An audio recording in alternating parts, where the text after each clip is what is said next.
Good evening class 8। हम लोगों ने अपने 2 चैप्टर्स कंप्लीट कर लिए हैं। अब हम बढ़ते हैं अपने तीसरे चैप्टर की तरफ, जिसका नाम है synthetic fibre and plastic. Okay, इस चैप्टर को मैं आज आपको स्लाइड्स के द्वारा पढ़ाऊँगी, मीन्स पीपीटी के द्वारा। ये पीपीटी मैंने जो है खुद नहीं बनाई है, ये मैंने स्लाइड शेयर एक ऐप होता है उससे निकाल करके तब आपको जो है मैंने यहाँ पर एक तरह से समझाने के लिए यहाँ पर एक साथ इनको कलेक्टिवली दिखाया है। ओके, तो अभी हम चैप्टर को स्टार्ट करते हैं। आपका चैप्टर का नाम है synthetic fibre and plastic. Okay, तो सिंथेटिक फाइबर या फाइबर जो वर्ड है, ये आप अपनी क्लास 6 और 7 में भी आप इस वर्ड को सुन चुके हैं, आप इसके बारे में पढ़ चुके हैं। तो फाइबर आपने पढ़े थे कि फाइबर रेशे होते हैं, रेशे मीन्स बहुत बारीक धागे होते हैं जिनसे फिर थोड़े से मोटे धागे बनाए जाते हैं, जिसको हम यार्न कहते हैं। और फिर यार्न से हम क्या बनाते हैं, फैब्रिक्स बनाते हैं, मीन्स कपड़े बनाते हैं। ओके, अब हमारे जो फाइबर्स थे वो 2 टाइप के होते हैं, natural fibre and synthetic fibre, जो यहाँ पर लिखा हुआ है, या जो चैप्टर का नाम है आपका। सिंथेटिक फाइबर को आर्टिफिशियल फाइबर या फिर मैन मेड फाइबर भी बोला जाता है, क्योंकि जो सिंथेटिक फाइबर होता है वो फैक्ट्रीज़ में ह्यूमन बीइंग के द्वारा केमिकल्स से तैयार किए जाते हैं। ओके, अब जो आपका नेचुरल फाइबर है वो हमें या तो प्लांट से मिलता है या आपका एनिमल से मिलता है। ओके, तो नेचुरल फाइबर के एग्जांपल आप लोग जानते हैं। नेचुरल फाइबर के एग्जांपल आपके कॉटन है, वूल है, आपका सिल्क है, आपकी बुक में जूट भी दिया गया था 6 में, और लिनन यहाँ पर लिखा हुआ है। लिनन आपका एक प्लांट फाइबर है जो आपको एक प्लांट से मिलता है जिसका नाम होता है फ्लैक्स प्लांट। ओके, भले ही वो आपकी बुक में मेंशन नहीं था। अब नेचुरल फाइबर भी 2 टाइप के थे, प्लांट फाइबर और एनिमल फाइबर। तो प्लांट फाइबर किन्हें कहते हैं, जो हमें आपके प्लांट से मिलते हैं। ओके, जैसे कॉटन, कॉटन हमको कॉटन प्लांट से मिलता है। ओके, और कॉटन से क्या किया जाता है, इससे कपड़े बनाए जाते हैं, फैब्रिक्स बनाए जाते हैं। अब आप लोगों ने जूट पढ़ा था, जूट भी जूट प्लांट से मिलता है, जूट की जो स्टेम होती है उससे इस फाइबर को ऑब्टेन किया जाता है। ओके, और जूट से आपका बोरियां बनाई जाती हैं, बैग्स बनाए जाते हैं। ओके, तो ये भी आपको समझ आ गया होगा। अब एनिमल फाइबर थे आपके उसमें, तो एनिमल फाइबर आपकी बुक में सिल्क और वूल दिए गए थे क्लास 7 में। ओके, क्लास 6 में आपने प्लांट फाइबर पढ़े थे, कैसे वो बनते हैं, कैसे उनको तैयार, उनसे धागे बनाए जाते हैं, फिर कैसे उनसे फैब्रिक यानी कपड़े बनते हैं। उसके बाद क्लास 7 में आपने पढ़ा था कि कैसे जो है हम एनिमल फाइबर मीन्स सिल्क और वूल से कपड़े तैयार करते हैं। ओके, सिल्क आप सबको पता है, सिल्क वॉर्म से मिलता है, उसके कुकून से हम क्या करते हैं, सिल्क को निकालते हैं और उसके बाद हम उससे फैब्रिक बनाते हैं। दूसरा यहाँ पर लिखा है वूल। आपकी बुक में वैसे वूल देखा था आपने कि कुछ जानवरों के बालों से, हेयर्स यानी फ्लीस भी उसको बोला जाता है, उनसे ऑब्टेन होते हैं। बट मेनली आपकी बुक में शीप को ही दिया गया था वहाँ पर। तो एनिमल्स उसमें काफ़ी दिए गए थे, जैसे उसमें आपका कैमल भी था, आपकी गोट भी दी गई थी, इसके अलावा आपका याक था। तो उन एनिमल्स के बालों से भी ऊन बनाई जाती है, यानी वूल बनाई जाती है। ठीक है, अब वूल जो होता है उससे हम ऐसे कपड़े बनाते हैं जिन्हें हम सर्दियों में पहनते हैं। ओके, ज़्यादातर उससे स्वेटर वगैरह तैयार की जाती है, कैप्स बनाई जाती हैं, तो वो यहाँ पर दे रखा है। तो आई होप आपको पुराना जो आपने क्लासेस में पढ़ा है फाइबर के बारे में वो आपको थोड़ा सा रिवाइज हो गया होगा। अब हमारा जो है इस क्लास का जो टॉपिक है वो है सिंथेटिक फाइबर। ओके, तो सिंथेटिक फाइबर को मैन मेड फाइबर भी कहते हैं, ये मैंने आपको अभी बताया, क्योंकि इनको ह्यूमन बींग्स के द्वारा फैक्ट्रीज़ में तैयार किया जाता है। अब जो सिंथेटिक फाइबर होते हैं ये अलग अलग केमिकल से बनाए जाते हैं। ओके, इसलिए हर सिंथेटिक फाइबर की अपनी अपनी क्वालिटी होती है, अपनी अपनी प्रॉपर्टीज़ होती है। ओके, और उसी प्रॉपर्टी के बेस पर उनसे अलग अलग प्रकार का सामान तैयार किया जाता है। सिंथेटिक फाइबर यहाँ पर जो नेक्स्ट पॉइंट लिखा है कि लेंथ में क्या होते हैं, थोड़े से लंबे होते हैं और लॉन्ग लास्टिंग, मतलब काफ़ी लंबे चलते हैं।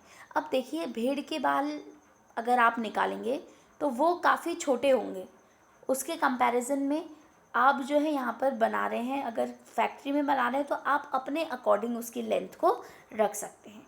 ओके, भले ही जो आप वूल बनाते हैं यानी जो बाल निकालते हैं उनसे भी आप लंबे लंबे उनको रोलिंग करके उनसे थ्रेड बनाते हैं, बट फिर भी उनकी जो लेंथ होती है वो एक लिमिट तक ही रहती है, मतलब ज़्यादा लंबे नहीं होते हैं वो। ओके, उसके कंपैरिजन में जो सिंथेटिक फाइबर होते हैं they are more in length and they are long lasting, means ये लंबे चलते हैं। ओके, अब देन आपका नेक्स्ट पॉइंट लिखा है यहाँ पर कि सिंथेटिक फाइबर के कुछ नुकसान भी हैं। जैसे इसका फ़ायदा तो आप लोगों ने अभी मैंने बता दिया, इनकी लेंथ लंबी होती है, ये लॉन्ग लास्टिंग होते हैं, मीन्स ड्यूरेबल होते हैं।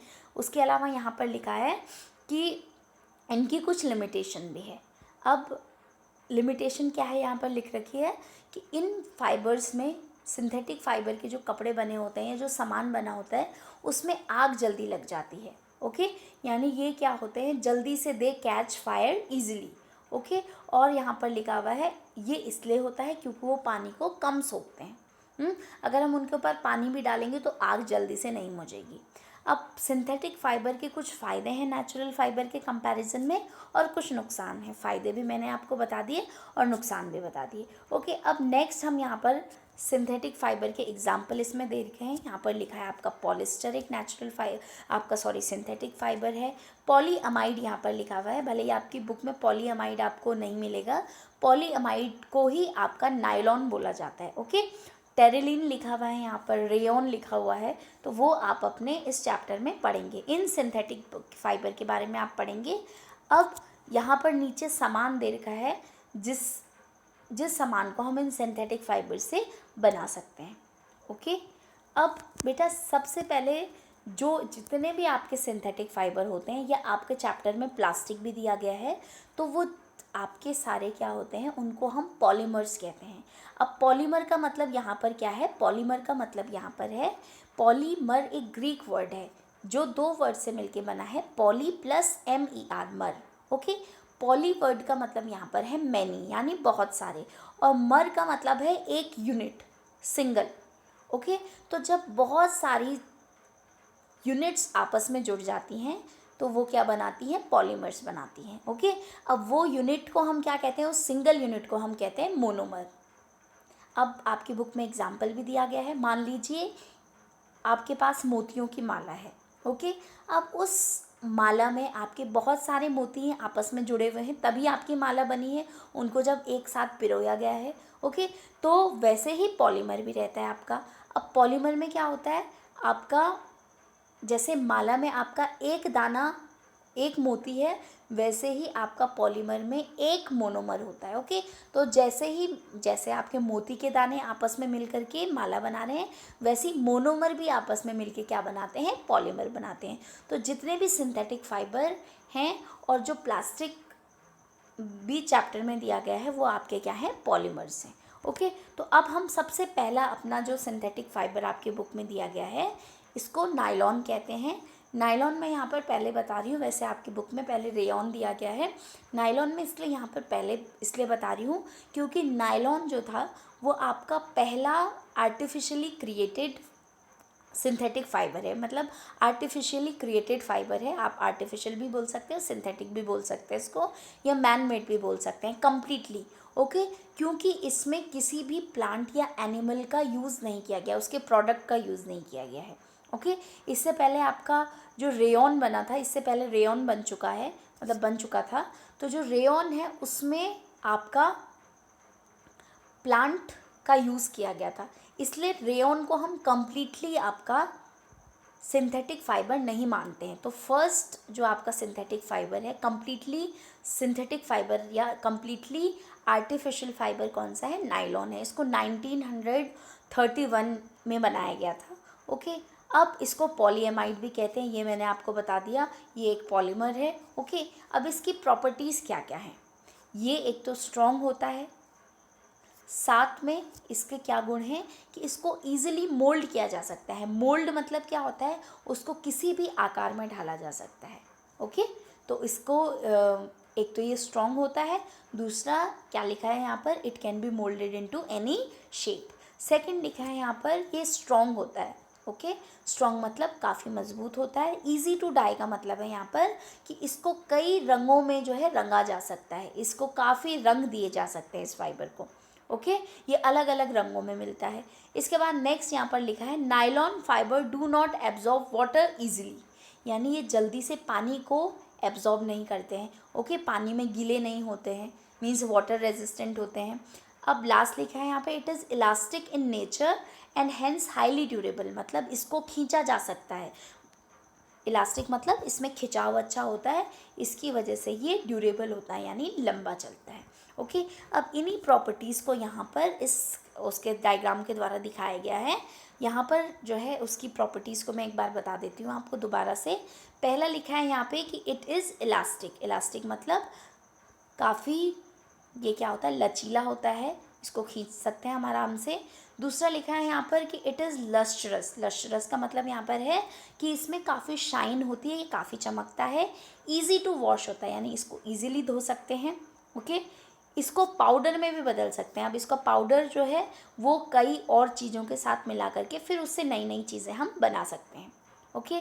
अब ये फंगस वगैरह या जो अदर आपके पेस्ट होते हैं, पेस्ट मतलब कीड़े मकोड़े, उनके द्वारा ये इजीली ख़राब नहीं होता है, ओके। अब इसमें मोल्डेड तो मैंने आपको पहले ही बता दिया कि इसको आप इजीली मोल्ड कर सकते हैं डिफरेंट शेप्स में, ओके।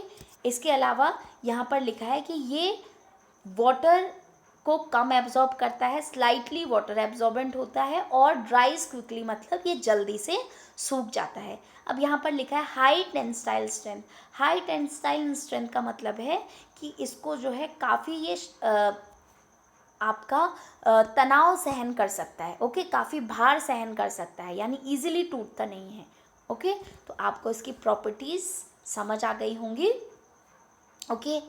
अब यहाँ पर इसके यूजेस हैं, नेक्स्ट में आपका क्या बताया गया है, इसके यूजेस बताए गए हैं, यानी ये जो प्रॉपर्टीज़ हैं उसके आधार पर इसको कहाँ कहाँ यूज़ किया जाता है, किन किन सामानों को बनाने में इसका यूज़ किया जाता है। तो इससे रोप्स बनाई जाती हैं, यानी रस्सियाँ बनाई जाती हैं, इससे आपकी सीट बेल्ट बनाई जाती है, इससे आपके धागे बनाए जाते हैं, स्लीपिंग बैग बनाए जाते हैं, क्योंकि ये पानी को कम सोखता है। तो इससे आपके स्विमिंग वेयर यानी जो तैरने के लिए आपके कपड़े यूज़ होते हैं वो भी इससे बनाए जाते हैं, रेन कोट बनाए जाते हैं, ट्रैक सूट बनाए जाते हैं इससे, क्योंकि ये क्या होता है, ड्यूरेबल होता है, ओके। इससे साड़ी तक भी बनाई जाती है, इसको साड़ी बनाने में भी यूज़ किया जाता है, ओके। इससे क्योंकि ये काफ़ी इलास्टिक है तो इससे स्ट्रेचेबल वेयर्स बनाए जाते हैं, मतलब जो खिंचते ज़्यादा हैं, जैसे आपका इससे सॉक्स बन सकते हैं, स्टॉकिंग्स बन सकती हैं, ओके। तो आपको इतना समझ आ गया होगा। अब अगले जो आपके चैप्टर में सिंथेटिक फाइबर दिए गए हैं उनको मैं आपको नेक्स्ट वीडियो में बताऊंगी। आप एक बार जो है इसको दोबारा से वीडियो देख करके आप इसको रिवाइज़ कर लीजिए। आपको इस चैप्टर के अगर आप क्वेश्चन बना सकते हैं नोट्स तो वीडियो को देख के बना लीजिए, अगर नहीं बना सकते हैं तो मैं आपको जो है इस चैप्टर के नोट्स फिर भेज दूँगी, ओके। Thank you.